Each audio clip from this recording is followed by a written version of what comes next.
Yana bitta trenddan qolmaydigan o'sha mashhur shirinlikdan bittasi Praga tortini tayyorlashni bugun sizlar bilan o'rganamiz. 2016-yilda ushbu Praga tortini juda ham ko'p zakazlarga tayyorlardim o'zim. Biskvit uchun tuxumimizni chaqib idishga solib olamiz. Qolgan masalliqlarni ham ketma-ketlikda hammasini solganimizdan so'ng mikser yordamida 3 minutdan 7 minutgacha yaxshilab mikser qilib olamiz.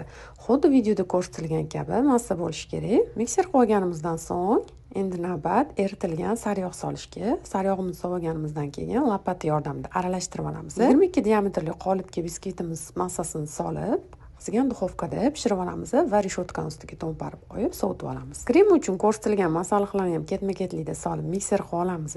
Kremimiz ham tayyor bo'ldi. Go'shtlarimiz yaxshilab sovigandan keyin sborkamizni boshlaymiz. Biskvitimizni kofeli propitka qilgandan so'ng Praga tortimizga o'zgacha ta'm beruvchi o'rikli jemlarimizni ham surib olamiz va kremimizni ham surib yaxshilab tekislab olamiz. Keyingi qator biskvitimizda ham xuddi shu ishlar takrorlanadi. Kofeli propitka jem surilgandan so'ng yana kremlab olamiz. Oxirgi korjimizni ham qo'ygandan so'ng tortimiz ustidan ozgina kremlab olamiz. So'ng bir kunga morozilkaga qo'yamiz. Bir kundan so'ng esa ustiga ganash tayyorlab oqizamiz. Shokoladga slivkani solib mikrovolnovkada eritib olamiz va tortimiz ustidan oqizib olamiz. Shokoladning tagiga salofan paketi yozib olsak, ortgan ganashimizni uvol bo'lmaydi, yana qayta bemalol ishlatsak bo'ladi. Praga tortimiz ham tayyor bo'ldi. Retsept yoqadi degan umiddaman. Yurak-chalani bosib qo'ysanglar, xursand bo'laman.